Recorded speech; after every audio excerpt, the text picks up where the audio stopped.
Deuxième argument qu'ils avancent, c'est le verset ou les versets, parce qu'il y en a plusieurs qui disent que Ati'u Allah wa Rasulahu, Ati'u Allah wa Ati'u Rasul. Nous avons déjà parlé ça, c'est pas la peine de se répéter. Je vais mettre la vidéo dans la description pour ceux qui ne l'ont pas vu. Mais ce que nous n'avons pas pu voir, c'est le verset aussi dans Sourate An-Nisa qui dit que Man yuti'u ar-rasula faqad ata Allah wa man tawallaw fama arsalnaka alayhim hafizan.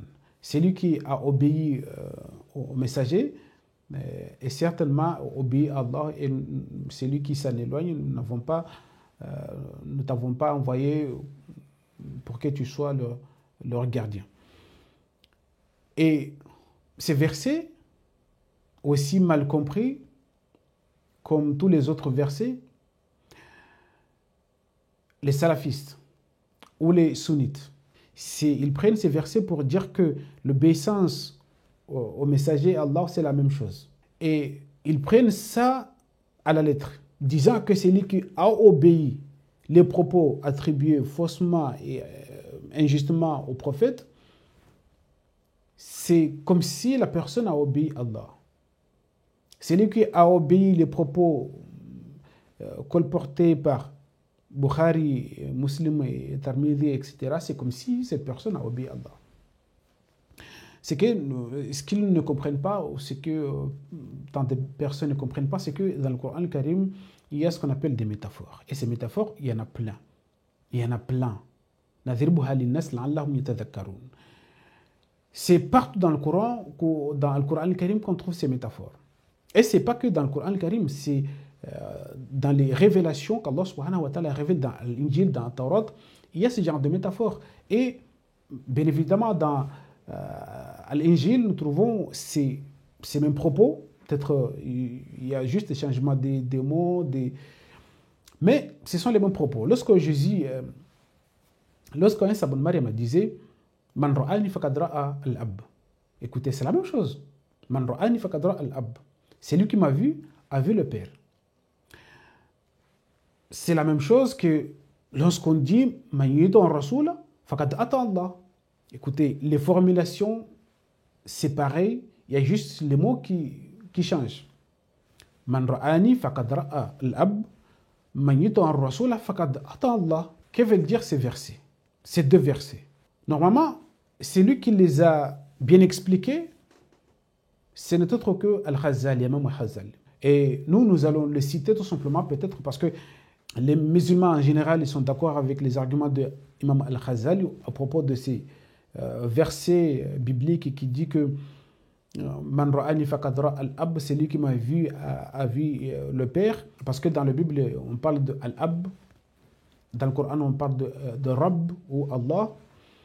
Mais Jésus disait, celui qui m'a vu a vu le Père. Qu'est-ce que disait Imam Al-Khazali à propos de ce verset? Imam Al-Khazali disait ceci. Celui qui m'a vu a vu le Père.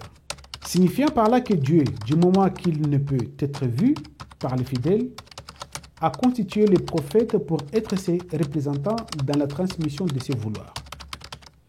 Comme il en est pour le roi qui se dérobe à la vie de leur sujet. C'est ainsi que les prophètes ordonnent ce que Dieu ordonne, défendent ce que Dieu défend et jugent suivant ses jugements. Moi, j'aurais dit à peu près pareil, mais c'est dans la question de Imam Al-Khazali, je crois qu'il est déterminant. Parce que Man yuti'u Rasul faqad ata Allah, certainement parce qu'il y a le message d'Allah. Il y a ce message qu'Allah subhanahu wa ta'ala a donné au messager. Et celui qui a obéi à ses propos, au message véhiculé par le messager, c'est comme si, bien évidemment, a obéi à Allah. Parce que les propos, ces messages n'est pas au prophète Muhammad alayhi salam, ne vient pas de lui, mais il vient d'Allah. C'est exactement ce qu'il a essayé de dire un Sabon Mariam à Jésus lorsqu'il a dit celui qui m'a vu a vu le Père. Mais ce qu'on appelle les Sahaba et ceux qui étaient avec lui l'ont mal interprété jusqu'à aujourd'hui, que Jésus c'est Dieu parce que voilà, celui qui m'a vu a vu le Père, c'est que Dieu, celui qui a vu Jésus a vu le Père, et Jésus est le Père et le Fils. Il y a tant de trucs là-dessus. Et c'est exactement ce qu'ils essaient de faire avec le messager Muhammad alayhi salam. Que Celui qui a obéi au messager a obéi à Allah, alors celui qui a obéi les propos de... Ce qui est question ici, c'est le message, mais pas les propos des 200 ans, 300 ans après qui viennent et dire que ça c'est le propos du messager. C'est impossible. Man yuta ar-rasoul faqad ata Allah. En ce qui concerne le message d'Allah que le messager Muhammad alayhi salam a porté, c'est lui qui a porté foi à ces messages ou qui a porté foi à ces messagers en fonction de ce qui le rapporté et véhiculé, ces personnes, et bien évidemment à obéir ou va dans le même sens que Allah. Là, il n'y a pas de sujet là-dessus.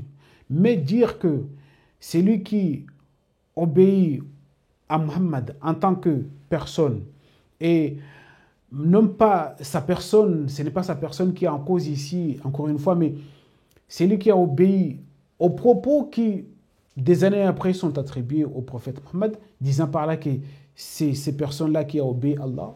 Et je crois qu'en ce sens-là, c'est là où on se trompe, parce que c'est faux.